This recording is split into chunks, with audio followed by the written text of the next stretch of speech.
Una sa ating mga balita, ganap ng isang tropical storm ang binabantayang sama ng panahon ng Pag-asa.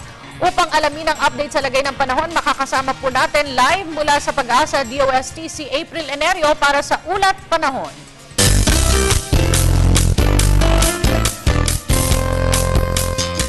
Salamat, Miss Cathy. Sa ating balita, suspendido na naman ang mga klase sa ilang mga paaralan at universidad sa Kamaynilaan ngayong Martes dahil sa mga pag-ulan dulot ng southwest monsoon na siyang pinag-ibayo ni Bagyong Emong. Para sa detalye sa lagay ng ating panahon, kasama natin ngayon si Pag-asa weather forecaster Gladys Saludes. Magandang gabi, Miss Gladys.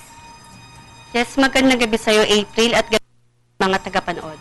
Ma'am, unahin na po natin yung naging dahilan ng pag-ulan ngayong hapon na nagresulta nga sa muling pagsususpinde ng klase. Gaano nga ba kalakas ang mga pag-ulan na yan? Yes, kanina ng hapon, mga 3:20 ay naglabas tayo ng thunderstorm warning dito nga sa ilang bahagi ng Metro Manila, kagaya ng Las Piñas, Parañaque, Taguig at Muntinlupa. Kasama na rito yung Calabarzon at ilang bahagi dito sa may Central Luzon. At nakaranas nga itong some portions ng Metro Manila ng moderate to heavy rain showers. Okay, Miss Gladys, kumpara sa naranasan natin mga pag-ulan last week, hindi naman ganun kalakas na nagresulta nga naman sa grabeng pagbaha yung naranasan natin ngayon. At base dun sa nakita natin pagtaya ng Pag-asa, na bukas pa magsisimula ang monsoon rains na talaga ng mga nasasabi na malalakas na pag-ulan. Ano pong mababanggit pa natin tungkol dito? Yes, maaaring bumaksak itong dalang ulan ng mga kaulapan natin dito sa may Calabarzon or Cavite, Batangas, Laguna, Quezon area at hindi na nga umabot sa iblang bahagi ng Metro Manila kagaya ng Manila, Mandaluyong at Makati. Po yung naging dahilan kung bakit hindi ganon kabigat yung mga pag-ulang naranasan natin sa ilang bahagi ng Kamaynilaan kumpara nung nangyari last week. Sa ngayon naman po, ano pong update natin dito kay Bagyong Emong?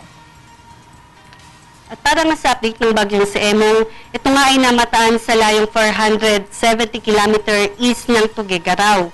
Taglay pa rin ito ang lakas ng hangin na 65 kph at may pagbugso ito na umaabot hanggang 80 kph. Ito ay inaasang kikilos pahilaga sa bilis na 19 kph.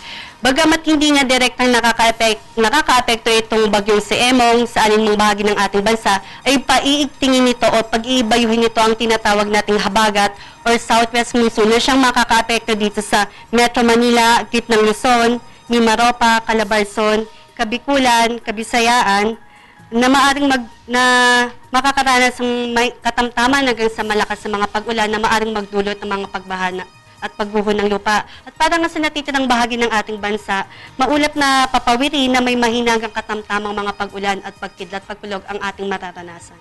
Okay, ma'am, nabanggit mo yung pagkilos po nitong si Bagyong Emong ay 19 kilometers per hour. Bakit nga po ba bumilis ang pagkilos nito? Kasi kahapon kilometers per hour lang po ang pagkilos nito. Yes, kahapon nga nakita natin sa ating analysis, sa ating mga mapa, sa ating mga datos na meron tayong ridge ng high pressure area sa taas nito na siyang nagpapabagal dito at ngayon nga nag-recede na itong high pressure at ito yung dahilan kung bakit bumilis itong Bagyong si Emong.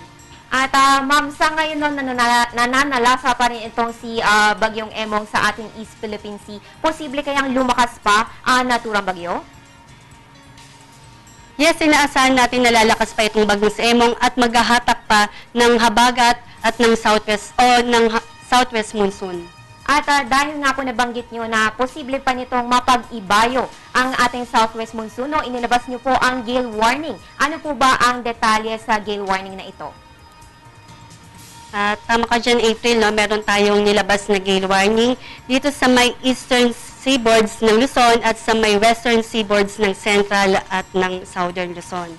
Yan po bang gale warning natin ay dahil nga ba sa Bagyong Emong at yun nga napag-ibayo niya itong si Hanging Habagat?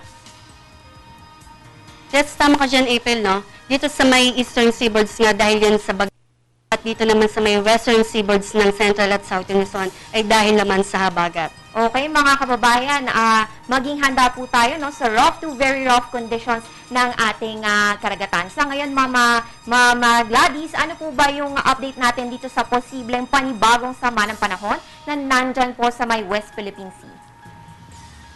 Ayon nga sa ating bagong labas ng mga data, wala tayong nakikitang panibagong LPA dito sa may West Philippine Sea natin. At kung kaya, ito pa lang yung ating minomonitor itong bagyong si Emong. Okay, maraming salamat, Ma'am Gladys. Huli na lang po, paalanan na lang sa ating mga kababayan. So, pinapaalala natin sa ating mga kababayan na mag-ingat po, lalo na po kung may baha sa kanilang lugar. At kung lalabas naman po, magdala ng mga pananggalang sa ulan. Okay, maraming salamat, Ma'am Gladys. Mga kababayan, yan po si Pag-asa weather forecaster Gladys Saludes na nag-update sa atin tungkol kay Bagyong Emong. At para naman bukas, mga kababayan, sisikat ang araw, alas 5:27 ng umaga at lulubog alas 6:27 ng gabi. Ugaliin mag-monitor sa weather condition first thing in the morning. Tumutok sa PTV alas 5 ng umaga para sa nangungunang programa naghahatid ng weather updates ang Panahon TV.